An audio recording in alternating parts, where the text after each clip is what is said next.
আসসালামু আলাইকুম। নাইমাস hand embroidery চ্যানেলে সবাইকে স্বাগতম। আমার খুব পছন্দের একটা কাঁথার ডিজাইন আজকে আপনাদেরকে ড্রয়িং করে দেখাবো। এই কাঁথাটার সেলাই এর আগেই আপনাদের সাথে আমি শেয়ার করেছি, তো আজ ড্রয়িংটা একটু দেখিয়ে দিচ্ছি। আমি এই ডিজাইনটা দিয়ে একটা বড় সাইজের কাঁথা সেলাই করেছিলাম।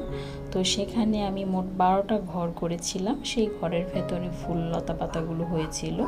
তো এটা যেহেতু ছোট একটা কাঁথা, বেবিদের কাঁথা, তো এখানে 12টা ঘর করা যাবে না। তো এখানে আমি এভাবে কোনাকুনি করে মোট 4টা ঘর করে নিচ্ছি।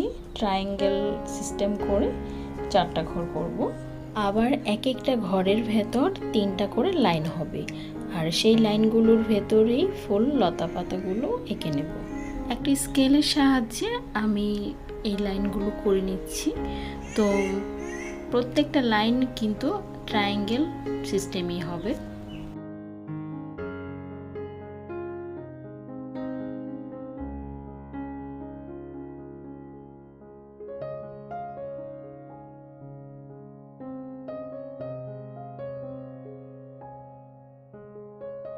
এভাবে আমি প্রত্যেকটা ঘরেই 3টা করে লাইন করে নিয়েছি।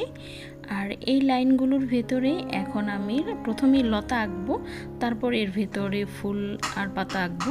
লতাগুলো কিন্তু আমি একদম কর্নার থেকে শুরু করেছি, তো একটু দেখলেই বুঝতে পারবেন লতাগুলো আমি কিভাবে আঁকছি।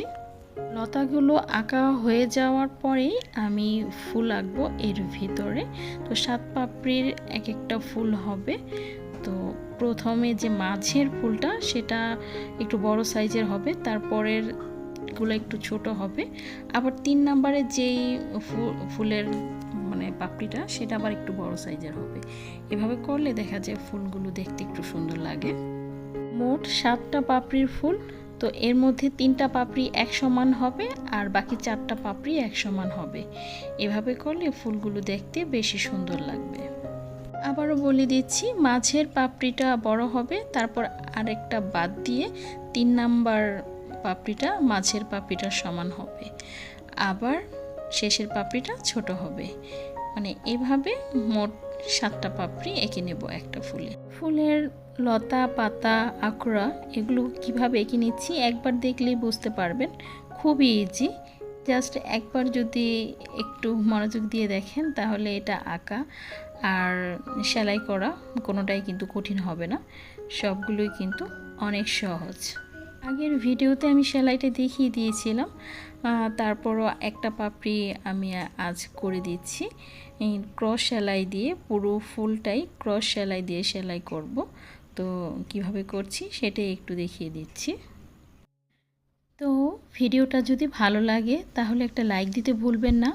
এই ধরনের আরও নতুন নতুন সেলাই ও বিভিন্ন ডিজাইনের নকশি কাঁথা দেখতে চাইলে আমার চ্যানেলটাকে সাবস্ক্রাইবও করে রাখতে পারেন।